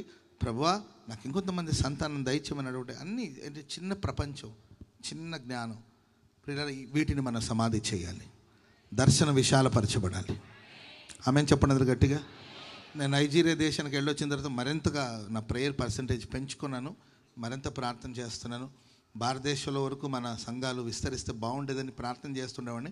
ఇప్పుడు నా దర్శనం విస్తరించిందండి. ప్రపంచ దేశాల్లో మన సంఘాలు స్థాపించబడాలి, దర్శనం విశాలపరచబడాలి. ఆమేన్. నేను ఎప్పుడు అంటూ ఉంటాను, కనీసం భారతదేశంలో కనీసం ఒక్కొక్క రాష్ట్రంలో ఒక్కొక్క చర్చన ఉంటే బాగుంటుంది అని అనుకొని ప్రార్థన చేస్తుంటాను. ఒక్కొక్క రాష్ట్రంలో ఒక్కొక్క కనీసం రాష్ట్రానికి ఒక సంఘం మనం నిర్మిస్తే బాగుంటుందని అనుకుంటుండేవని. కానీ ఇప్పుడు నేను ప్రార్థన చేసుకుంటున్నానండి, ప్రపంచమంతట్లో ప్రతి దేశంలో కనీసం దేశంలో ఒక సంఘం అనే దేవుడు మనకు దయచేయాలి. చెప్పండి కూడా అందరూ గట్టిగా. హల్లెలూయా. అమెరికాలో ఒక సంఘం, ఆస్ట్రేలియాలో ఒక సంఘం, జపాన్లో ఒక సంఘం, చైనాలో ఒక సంఘం, ఇట్లా ప్రపంచవ్యాప్తంగా కెనడాలో ఒక సంఘం, లండన్లో ఒక సంఘం, ప్రతి రాష్ట్రాలు, యూకేలో ఎక్కడి ప్రతి దేశంలో ఒక్కొక్క సంఘాన్ని దేవుడు ఇవ్వాలని ప్రార్థన చేస్తున్నాను. దేవుడు ఖచ్చితంగా నెరవేర్చును గాక. హల్లెలూయా. మీరు కూడా నాతో కలిసి ప్రార్థన చేయుదురుగాక. ఆమేన్. ఒకడు చాలయ్యా, ఒకడు చాలయ్యా, ఒకడు చాలయ్యా అంటే అందుకే రెండవది ఒకడు చాలంటే నీవేమైతే అడిగావో నీకో అదే అనుగ్రహించబడింది. బెన్యామీను పుట్టాడండి. రెండో కొడుకు పుడుతున్నప్పుడు ఆమె వేదన పడుతూ బిడ్డను కని అతనికి బెనోని అని పేరు పెట్టింది. బెనోని అంటే ఏంటమ్మా? దుఃఖపుత్రుడు. ఏంటండి? నీ దుఃఖాన్ని వాడి మీద తోసేయకపోతే ఏమైంది చెప్పండి? మనం చేసే పనులు ఏంటంటే మన బాధ, నా పాత్ర నేనే పానం చేయాలి. ఆమెను చెప్పండి అందరు గట్టిగా. నాకు బాగలేదు, నన్ను చూడు, నాకెవరు రాలేదు. రాకపోతే ఏమైంది? నాకు ఇచ్చిన పాత్ర నేనే పానం చేయాలి. నాకు వచ్చిన నింద నువ్వు కూడా తీసుకోసాగం నేను మోయలేకపోతున్నట్టు ఎట్లా? నా సిలువ నేనే మోయాలి. దేవుడు నాకు ఇచ్చిన సిలువ, దేవుడు నాకు ఇచ్చిన సేవ, దేవుడు నాకు ఇచ్చిన భారం నేనే మోస్తాను. ఆమేన్. వాళ్ళు రాలేదు, వీళ్ళు రాలేదు, వాళ్ళు పలకలేదు, వీళ్ళు ఉలకలేదు, ఇవన్నీ వద్దు. స్తోత్రం చెప్పండి అందరు గట్టిగా. ఒకటి, నా ప్రయాణంలో దేవుడు తోడుగా ఉన్నాడని నిలిపిన స్తంభం. ఇక మీద ఏ శత్రువు నాకు హానిని కలిగించడని నిలిపిన మిస్పానే స్తంభం. మూడోదిగా రాహేలు సమాధి. ఎంత ప్రేమించినా ఎంత ఇష్టపడినా సమాధి కట్టి ఒక రాయి నిలబెట్టాడు. ఎందుకంటే ఈ అమ్మ ఎప్పుడు అవిశ్వాసపు మాటలు మాట్లాడుతుంటాయి. ఈ అవిశ్వాసపు మాటలు నా జీవితంలోనికి రాకూడదు. మన బాధల్ని పిల్లల మీద తోసేస్తే ఎట్లా? నాకున్న కష్టాన్ని పిల్లల మీద చెప్పి ఇచ్చేసి వెంటనే అందుకొని అంటాడు, బెనోని కాదు మై, ఏం మాట్లాడుతున్నావు నువ్వు? ఏం మాట్లాడుతున్నావు నువ్వు? అయ్యా నేను చచ్చిపోతున్నాను, నేను నీకు దూరం అయిపోవడానికి ఈడే కారణం, ఈడు పుట్టి నన్ను మింగేసా. నోరమయ్యి, ఏం మాట్లాడుతున్నావు? నువ్వు ఆరోగ్యం సరిగ్గా చూసుకోకుండా నీవు చేసిన పాడు పనులకి ప్రాణాలు కోల్పోయి నీ నిందను బిడ్డ మీద ఎందుకు వేస్తావు? వాడు బతికినంతకాలం ఆ నిందను మోయాలి. నోరుమోయి. వీడి పేరు బెనోని కాదు, బెన్యామీను. వీడు కుడి చేతి పుత్రుడు. చప్పట్లు కొడతాం అందరూ గట్టి గట్టి గట్టి గట్టి. హల్లెలూయా, ప్రైజ్ ది లార్డ్, హల్లెలూయా. ఆమేన్. ఒకటి స్తంభాన్ని నిలబెట్టుకుంటూ వచ్చాడు. ఇంకొక మాట కూడా చెప్పనా? టైం 9 అవుతుంది, నేను వెళ్ళాలి. ఇంకొక మాట కూడా చెప్తాను, చదవండి. ఆదికాండం 28వ అధ్యాయము 20వ వచనం చదువుదాం. ఆదికాండం. అప్పుడు యాకోబు నేను తిరిగి నా తండ్రి ఇంటికి క్షేమముగా వచ్చునట్లు దేవుడు నాకు తోడయుండి నేను వెళ్ళుచున్న మార్గములో నన్ను కాపాడి తినడానికి ఆహారం ధరించుకొనుటకు వస్త్రములు నాకు దయచేసినడలా యెహోవా నాకు దేవుడు. రెండోదిగా ప్రార్థన చేస్తాడు. ఒకటి స్తంభం నిలుపుతూ వచ్చాడు, రెండోదిగా ప్రార్థన చేశాడు. ఏమని ప్రార్థన చేశారంటే, ఇంకొకసారి చదవండి మా ప్రార్థన. నేను తిరిగి నా తండ్రి ఇంటికి క్షేమముగా వచ్చినట్లు ఇక్కడ ఉంటుంది. కొన్ని ట్రాన్స్లేషన్లో నా తండ్రి ఇంటికి సమాధానంగా నేను తిరిగి రావాలి. ప్రైజ్ ది లార్డ్, హల్లెలూయా. ఎలా తిరిగి రావాలండి? సమాధానంగా. అక్కడ అరణ్యములో తన అవసరాల కొరకు ప్రార్థన చేశాడు. దేని కొరకు ప్రార్థన చేస్తాడండి? దేవుడు కొన్నిసార్లు మన అరణ్యంలోనికి ఎందుకు తీసుకొస్తాడంటే, అంతకుముందు యాకోబు ఏ రోజు ప్రార్థన చేయలే. కొందరు సమస్యలు వస్తే కానీ ప్రార్థన చేయరు. సమస్య ఎందుకు ప్రవేశపెట్టాడంటే నీవు ప్రేయర్ చేయాలని. ఆమేన్. ఇష్మాయేల్ ఏ రోజు ప్రార్థన చేయలేదు. గొంతు ఎండిపోయి నీళ్ళు లేకుండా ఉక్కిరి బిక్కిరయ్యి చచ్చిపోతున్నాడండి. అప్పుడు ఆ పొద నడిమిలో నుండి ఆ పొదలో పడేసేవాళ్ళమ్మ. అప్పుడు మొరపెట్టాడు. దేవుడు అంటాడు, ఆ పొదలో ఏంటంటే ఆ చిన్నవాడిని మొరను నేను విన్నాను. ఆ పొదలో పడేసింది ఆ తల్లి. ఆడికి దాహం, గొంతు ఎండిపోయింది.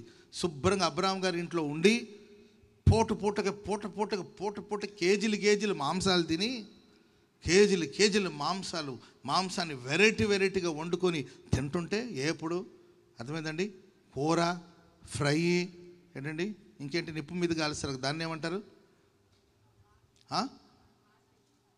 బార్బిక్యూనా ఏంటండి? రకరకాలుగా వండి పెడుతుంటే శుభ్రంగా తిని ఏ రోజు ప్రార్థన చేయలేదండి. కుంభాలు తిని పీపాలు తాగాడు. తింటా ఉండేవాడు, కూల్ డ్రింక్ తాగుతూ ఉండేవాడు. ప్రార్థన చేసుకోరా ఒరే ఇస్మాయిలా, ప్రార్థన చేసుకున్నా. నోర్మై ప్రార్థన ఎందుకు అనుకున్నాడు. దేవుడు అందుకే అడవిలోకి తీసుకెళ్ళాడు, నీళ్లు లేకుండా చేశాడు, దప్పికతో అల్లాడిపోయాడు. అప్పుడు ఆ ఎండిపోయిన గొంతులుండి ఆయన మూలుగుతో ప్రార్థన చేస్తే ఆ ప్రార్థన దేవుడు విన్నాడు. చప్పట్లు కొడదాం అందరి గట్టి. హల్లెలూయా. సో నీకు శోధనలు, శ్రమలు, ఆపదలు వచ్చిందంటే నువ్వు ప్రార్థన చెయ్యాలి. నీతో ప్రార్థన చేయించాలి దేవుడు. ఆమేన్. యాకోబుని అరణ్యంలో ఎందుకు తీసుకొచ్చాడు తెలుసండి? నీవు ఏదో పుట్టావు, బతికావు, చచ్చావు అని కాదు దేవుడు నిన్ను సృష్టించింది. యాకోబు, అబ్రహాము, ఇస్సాకు తర్వాత ఆ వరుసలో నీ పేరు ఉండాలి. ఆమెను చెప్పడం గట్టిగా. హల్లెలూయా. ఇస్మాయిల్ ఉన్నాడు, ఆయనకి ఎందుకు రాలేదు శ్రమ, నాకే ఎందుకు వచ్చిందంటే వాడు వరుసలో లేడు. ఏశావు ఉన్నాడు కదా, ఏశావు ఉన్నాడు కదా, మరి ఏశావుకు శ్రమలు రావచ్చు కదంటే ఆయన వరుసలో లేడు. అబ్రహాము, ఇస్సాకు, యాకోబు, నీవు ఆ వరుసలో రావాలి, ఆ జాబితాలో రావాలి. నజరేతువాడా యూదుల రాజా ఇమ్మానుయేల్ ప్రభు నీకే స్తోత్రం. అబ్రహాము దేవా, ఇస్సాకు దేవా, యాకోబు దేవా నీకే స్తోత్రం. నజరేతువాడా యూదుల రాజా ఇమ్మానుయేల్ ప్రభు నీకే స్తోత్రం. అబ్రహాము దేవా, ఇస్సాకు దేవా, యాకోబు దేవా నీకే స్తోత్రం. నజరేతువాడా ఇమ్మానుయేల్ ప్రభు నీకే స్తోత్రం. దేవా, ఇస్సాకు దేవా, యాకోబు దేవా నీకే స్తోత్రం. హల్లెలూయా, హల్లెలూయా, హల్లెలూయా, హల్లెలూయా, హల్లెలూయా. నజరేతువాడా ఇమ్మానుయేల్ ప్రభు నీకే స్తోత్రం. దేవా, హో హో హో హో. నజరేతువాడా యోధుల రాజా, ఓ అబ్రహాము దేవా, ఇస్సాకు దేవా, యాకోబు దేవా నీకే స్తోత్రం. హల్లెలూయా. నీవు వరుసలో ఉన్నావు బాబు, స్తోత్రం చెప్పండి అందరు గట్టిగా. హల్లెలూయా. అందుకే అరణ్యంలోకి తీసుకొస్తే ఆయన ప్రార్థన చేశాడు. ఏమని ప్రార్థన అంటే, సమాధానంగా నా ఇంటికి నేను తిరిగి రావాలి. సో నాకు తినడానికి ఆహారము, ధరించుకోవడానికి వస్త్రం, కాపుదల. అరణ్యంలో తన అవసరాల కోసం ప్రార్థన చేశాడు. ఆమె డిసెంబర్ మాసం కొందరికి అరణ్యంలాగే ఉంటుంది, బోళ్ళని అవసరాలు ఉన్నాయి. అరణ్యంలాగా ఉందా?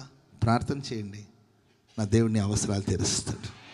అండ్ నేను క్షేమంగా తిరిగి రావాలి, నా ముగింపు అనేది సమాధానంగా ఉండాలని యాకోబు ప్రార్థన చేసుకున్నాడు. అందుకే మీరు చూడండి, యాకోబు యొక్క ముగింపు తన చేతి కర్ర ఏమన్నా ఉంటుంది, చేతి కర్ర యొక్క మొదలనో ఏదో ఉంటుంది పదం, చేతి కర్ర మొదలు మీద.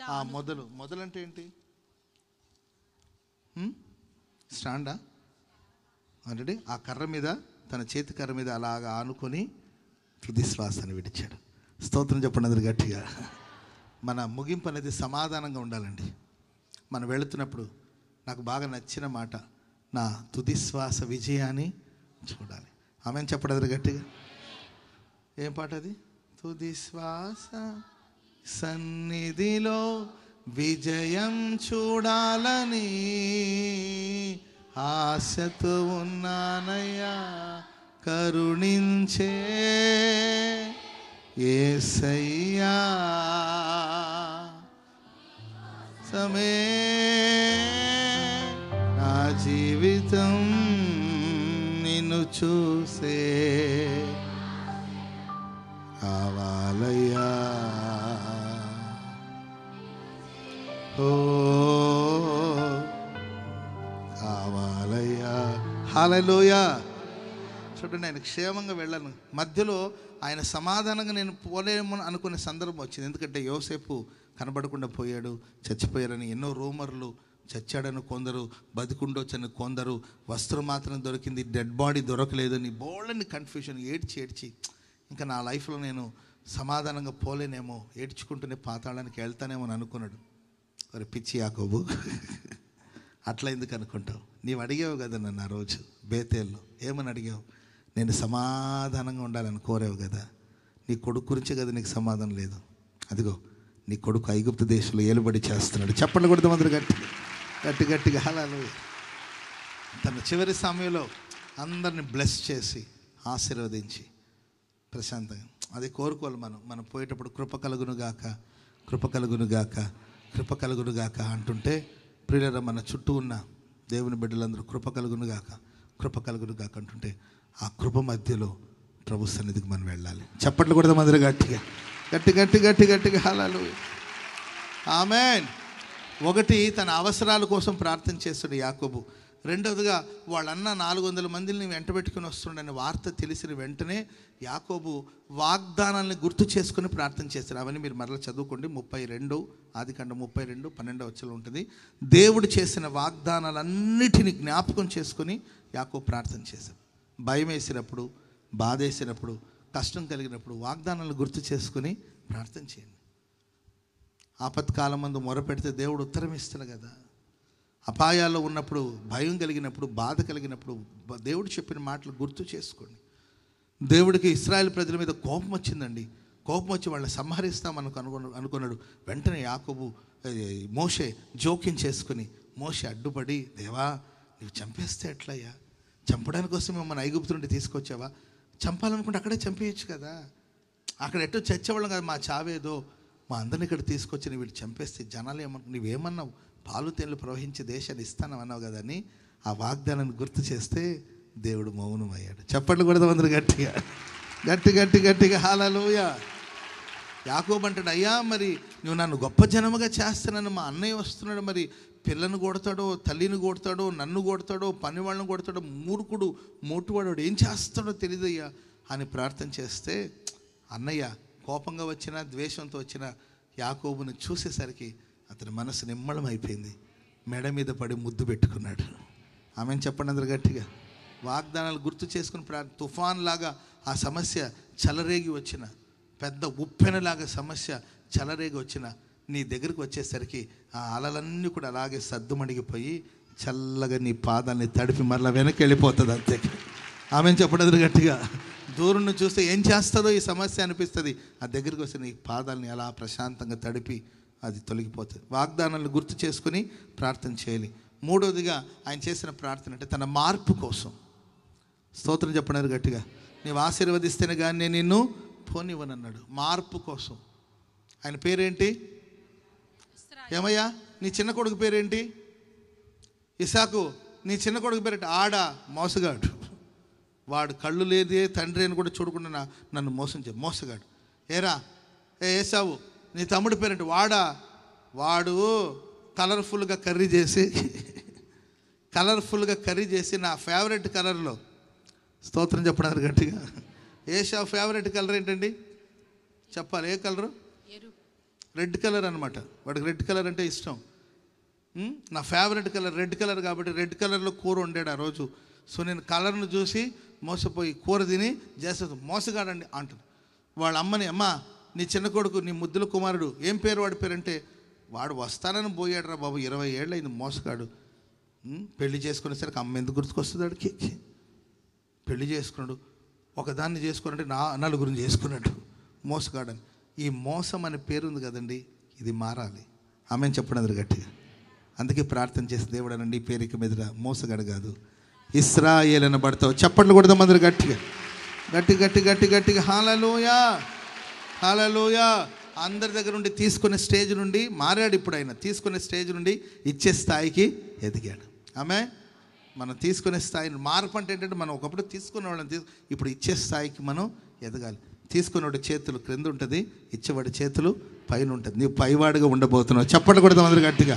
ఈ మార్పు కోసం ప్రార్థన చేయాలి, ఈ మార్పు కోసం ప్రార్థన చేయాలి. హల్లెలూయా, ఆమెను చెప్పడం గట్టిగా. మన మనోళ్ళు కొంతమంది అన్న చేతుల మీద నుండి తీసుకుంటే మాకు ఆశీర్వాదం అంటుంటారు. ఏంటంట? ఎవరి చేతుల మీదుగా? అన్న చేతుల మీద ఏదైనా తీసుకుంటే మనకు ఆశీర్వాదం కాబట్టి అన్న నీ చేతులతో ఏదైనా ఇమ్మంటుంటారు. నేను అంటాను, నీకు ఆశీర్వాదం కావాలి అనుకుంటే నా చేతుల మీద తీసుకోకపోతే నా చేతులు ఏదైనా ఇచ్చి ఆశీర్వదించబడచ్చు. అది కూడా ఆశీర్వాదమే కదండి. ఆమె అన్న నీ చేతుల మీద నుండి ఒకటేదో ఒకటి అన్న, ఓ చేరేవన్నా నీ చేతుల మీద నేను ఆశీర్వదించబడతాను అంటూ ఉంటారు. అంటే నా చేతుల మీద ఇస్తే వాళ్ళకి అది ఆశీర్వాదమే కాదంట్లా, అదేదో నీవే నాకు ఇచ్చి ఆశీర్వదించబడచ్చు, అది కూడా ఆశీర్వాదమే కదా. ఆమేన్. ఆహా, పెద్ద ప్లానే. ఆమెను చెప్పండి అందరు గట్టిగా.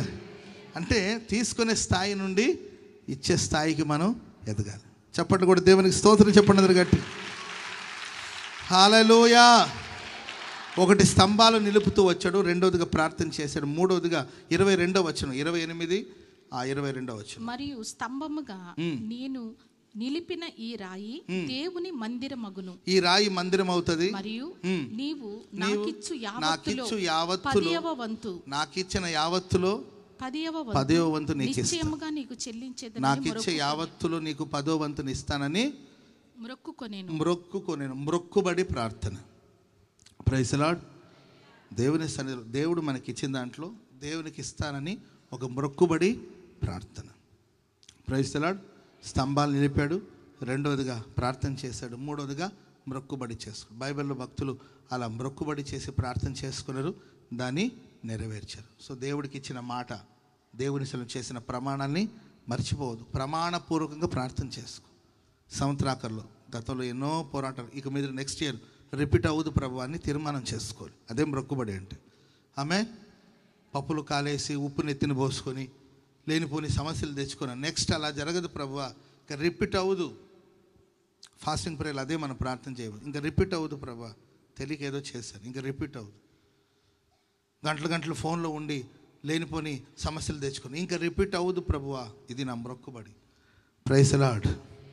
నీ డబ్బు తినేసాను ప్రభువా, నీకు వ్యతిరేకంగా ఇక అలా జరగదు, ఇది మొక్కుబడి. ఆమె కుటుంబానికి ద్రోహం చేశాను, భార్యకి మోసం చేశాను, భార్యకి తెలియకుండా పనికిమాలిన వ్యవహారాలని నడిపించాను, తెరచాటున చాలా చాలా దరిద్ర పనులను చేశాను, ఇక చేయను. మొక్కుబడి అదంతా. ఆమె ప్రార్థన చేయకుండా ఆరాధనకు రాకుండా అడ్డాలు తిరిగాను ప్రభువా, ఇక జరగదు అవన్నీ. ఇవన్నీ ఫాస్టింగ్ ప్రేయర్లో మనం తీర్మానం చేయబోతున్నాం. అప్పుడు న్యూ ఇయర్ మనకు ఆశీర్వాదకరంగా మారబోతుంది. Praise lord. మేబీ ఈ సంవత్సరం మీరు చేసుకున్న మొక్కుబడులు ఎవడు చూస్తాడులే అని మర్చిపోయారేమో. గుర్తు చేసుకుని మొక్కుబడులన్నిటినీ మరొకసారి నూతన పరుచుకొని ప్రభుకి ఇచ్చిన మాటను నిలబెట్టుకోండి. ప్రభుకి ఇచ్చిన మాటను మీరు నెరవేర్చండి. మీరు ఆ ప్రమాణంలో ఆ తీర్మానంలో నిలిచి ఉంటే ప్రభు చేయాల్సిన కార్యాలు ప్రభు చేస్తాడు. హల్లెలూయా. దయచేసి అందరూ లేచి నిలబడండి, చిన్న ప్రార్థన చేసుకుందాం. ప్రేమాస్వరూపి నిత్యాశ్రయ దుర్గమైన యేసయ్య మీకు స్తోత్రం. ఈ సంవత్సరం ఆఖరిలో తండ్రి, ఈ మొదటి ఆరాధనలో అద్భుతంగా మీ సన్నిధికి మమ్మల్ని తీసుకుని వచ్చి మీ నామస్మరణ చేయుటకు మీరు ఇచ్చిన కృప కొరకై, సమయం కొరకై స్తుతి చెల్లిస్తున్నాం తండ్రి. మీ దాసులను నిలవబెట్టి మా అందరితో మాట్లాడిన జీవం గల మీ మాటలను బట్టి మరొక్కసారి స్తుతి చెల్లిస్తున్నాం ప్రభువా. యాకోబు నా స్వాస్థ్య భాగమని మీరు సెలవిచ్చారు, యాకోబు నా జనమని మీరు సెలవిచ్చారు, ఇశ్రాయేలీలు నా జనమని మీరు సెలవిచ్చారు, నా వంతు అని మీరు సెలవిచ్చిన మాటలను బట్టి మీకు స్తుతి చెల్లిస్తున్నాం. భీకర ధ్వని గల పాడైపోయిన ఎడారిలో యాకోబును కనుగొని ఆవరించి పరామర్శించి అయ్యా చంకబెట్టుకొని ఎత్తుకొని కాపాడి ఆశీర్వదించిన దేవా మీకు స్తుతి చెల్లిస్తున్నాం తండ్రి. ప్రభా, మా పితరుడైన యాకోబును ఆశీర్వదించినట్లుగా ప్రభా ఆవరించి బలపరిచి ధైర్యపరిచినట్లుగా ప్రతి ఒక్కరిని కనుపాపవలే మీరు కాపాడుతున్నందుకై మీకు స్తుతి చెల్లిస్తున్నాం. మీ రెక్కల చాటున ఒక్కొక్కరిని భద్రపరిచినందుకై స్తుతి చెల్లిస్తున్నాం యేసయ్య. ప్రతి ఒక్కరిని మీరు అయ్యా ఆదరించండి, ధైర్యపరచండి నాయన, బలపరచమని వేడుకుంటున్నాం. అరణ్యంలో ఎదురైనటువంటి శోధనలు తండ్రి నీ బిడ్డల జీవితంలో ఎదురై ఉంటే మీరు ఆవరిస్తున్నందుకై స్తుతి చెల్లిస్తున్నాం, ఆదరించినందుకై స్తుతి చెల్లిస్తున్నాం. ఎవరి జీవితంలో ఏ సమస్య వచ్చినా, ఏ శ్రమలు వచ్చినా మీరు తోడుగా ఉన్నందుకై స్తుతి చెల్లిస్తున్నాం తండ్రి. యాకోబు తండ్రి తలగడగా ఉంచిన రాయిని స్తంభముగా నిలిపి తైలము పోసిది దేవుని మందిరమే కానీ వేరొకటి కాదు అని బేతేలు పేరు పెట్టినట్లుగా తండ్రి మీరు మాతో నడుస్తున్నందుకై స్తుతి చెల్లిస్తున్నాం. సజీవుడవైన యేసయ్యా మీకు స్తోత్రము తండ్రి. మీరు మాతో నిలిచి ఉన్నందుకై స్తోత్రం. మా ప్రయాణం అంతటిలో మీరు తోడుగా ఉన్నందుకై స్తుతి చెల్లిస్తున్నాం. యాకోబు దేవుడు నా ప్రయాణం అంతటిలో తోడుగా ఉంటాడని స్తంభము నిలిపినట్లుగా ప్రభా మా హృదయాల్లో ప్రభా మిమ్మల్ని చేర్చుకొని ఉన్నాం తండ్రి. మీరు మాతో నిలిచి ఉన్నందుకై స్తోత్రం. మా ప్రయాణాలు అంతట్లో ఇప్పటి వరకు తోడుగా ఉన్నారు. రాబోయే కాలం అంతా మీరు మాకు తోడుగా ఉండి నడిపిస్తున్నందుకై స్తుతి చెల్లిస్తున్నాం. ప్రభువా, యాకోబు మిస్పాలో ఒక స్తంభాన్ని నిలిపినట్లుగా శత్రువుల చేతిలో నుండి విడిపించే దేవుడవని ప్రభువా, విశ్వాసంతో స్తంభాన్ని నిలిపి ప్రార్థించినట్లుగా ప్రభువా, మేము మీ సన్నిధిలో ప్రార్థిస్తున్నాం. అసూయ పరుల చేతిలో నుండి విడుదల కలుగ చేయండి నాయన. శత్రువుల చేతిలో నుండి విడుదల కలుగ చేయమని వేడుకుంటున్నాం. ప్రభువా, ఒక్కొక్కరిని మీరు బలపరచండి, శత్రు కార్యాలు లయపరచమని వేడుకుంటున్నాం. మీరే సహాయము చేసి శత్రువుల చేతిలో నుండి విడిపించి అత్యధికమైన జయమిచ్చి ఆశీర్వాదకరంగా నడిపించినందుకే స్తుతి చెల్లిస్తున్నాం. రాహేలు మృతి నొందినప్పుడు సమాధి చేసి స్తంభాన్ని నిలిపిన యాకోబు వలె అవిశ్వాసపు కార్యాలన్నీ సమాధి చేయబడునుగాక, అవిశ్వాసపు కార్యాలు తొలగిపోవనుగాక. గొప్ప విశ్వాస వీరులుగా ప్రతి ఒక్కరిని మార్చి ఆశీర్వదించినందుకే మీకు స్తుతి చెల్లిస్తున్నాం. మరి ముఖ్యంగా యేసయ్య యాకోబు ప్రార్థించినట్లుగా సమాధానకరమైన మార్గాల్లో నడిపించండి ప్రార్థించినట్లుగా మీ సన్నిధిలో మేము ప్రార్థించుచున్నాం. ఇప్పటి వరకు అద్భుతంగా ఆశీర్వాదకరంగా నడిపించారు యేసయ్య. రాబోయే కాలం సమాధానకరంగా సంతోషకరమైన మార్గాల్లో ఒక్కొక్కరిని నడిపించండి యేసయ్య. అద్భుతమైన కార్యాలు జరిగించండి నాయన. మీరే కృప చూపించమని వేడుకుంటున్నాం. ఈ ఆత్మీయ యాత్రలో తండ్రి ఎవరు ఏ సమస్యల్లో చిక్కుకుపోకుండా సమాధానకరమైన మార్గాల్లో ఈ దినం మొదలుకొని రాబోయే కాలం అంతా మీరు నడిపిస్తున్నందుకై స్తోత్రం. నీ సన్నిధిలో తండ్రి విశ్వాసంతో ప్రార్థించిన బిడ్డల ప్రార్థనలన్నీ ఆలకించండి. మీ సేవకులంగా మేము ప్రార్థిస్తున్నాం. మా ప్రార్థనలు ఆలకించి యాకోబును ఆశీర్వదించినట్లుగా ప్రతి ఒక్కరిని ఆశీర్వదించి సమాధానకరమైన మార్గాల్లో నడిపిస్తున్నందుకై స్తుతి చెల్లిస్తున్నాం. ప్రభువా, మీకు స్తోత్రం. యాకోబు మొక్కుబడి ప్రార్థన చేసినట్లుగా మీరు మాతో సెలవిచ్చారు, అందుకు స్తోత్రం తండ్రి. నీ బిడ్డలు నీ సన్నిధిలో మొక్కుబడి ప్రార్థన చేసినప్పుడు వారి ప్రార్థనలు ఆలకించి అద్భుతమైన కార్యాలు మీరు జరిగించమని వేడుకుంటున్నాం. మీ సన్నిధిలో పరిశుద్ధమైన జీవితాన్ని చేస్తామని తీర్మానం చేసుకున్న బిడ్డలందరినీ ప్రభువా చేతిని పట్టుకొని పరిశుద్ధమైన మార్గాల్లో నడిపించండి నాయన. పవిత్రమైన మార్గాల్లో నడిపించండి తండ్రి. మీ సన్నిధిలో నాయన మొక్కుబడి ప్రార్థన చేస్తున్న బిడ్డలందరి ప్రార్థనలు ఆలకించమని వేడుకుంటున్నాం. రాబడి అంతటిలో 10వ వంతు ఇచ్చి మిమ్మల్ని ఘనపరిచేటువంటి బిడ్డలుగా మీరు మార్చినందుకై స్తోత్రం. నీ బిడ్డలు దేని నిమిత్తమై మీ సన్నిధిలో మొక్కుబడి ప్రార్థన చేసి ఉన్నారో వారి ప్రార్థనలు ఆలకించమని వేడుకుంటున్నాం. గొప్ప కార్యాలు చేయండి నాయన, గొప్ప కార్యాలు చేయండి తండ్రి. ఈ సంవత్సరం ఆఖరిలో ప్రతి ఒక్కరిని ఆశీర్వదించి వర్ధిల్ల చేసి మీ సన్నిధిలో స్థిరపరిచి ప్రభా మేమంతా మీ స్వాస్థ్య భాగముగా మార్చబడినట్లుగా ప్రతి ఒక్కరిని మీ రక్తముతో కడిగినందుకై స్తోత్రం, మీ ఆత్మతో ముద్రించినందుకై స్తోత్రం. ప్రభా మీరు ప్రతి ఒక్కరిని ఆశీర్వదించి మీ సన్నిధిలో స్థిరపరిచి ఆనందింపజేసి ప్రభా బిడ్డలు బయలుదేరి వెళ్తుండగా ఒక్కొక్కరి ముందు మీరు నడిచినందుకై స్తుతి చెల్లిస్తున్నాం. అద్భుతమైన కార్యాలు చేసి ఆశీర్వదించి మీ సన్నిధిలో స్థిరపరిచి మహిమగల మీరు ఆకడకు సిద్ధపరచమని యేసు నామములో ప్రార్థించి వేడుకుంటున్నాం తండ్రి, ఆమేన్. మన తండ్రి అయిన దేవుని ప్రేమ, కుమారుడైన యేసయ్య కృప, పరిశుద్ధాత్మ దేవుని యొక్క దీవెన అన్యోన్య సహవాసం, ఆయన సన్నిధి సముఖం మనకు సకల కోటి పరిశుద్ధులందరికీ యేసయ్య కృప సదాకాలం తోడయండి ఆశీర్వదించి నడిపించునుగాక. ఆమేన్. హల్లెలూయా, హల్లెలూయా, హల్లెలూయా.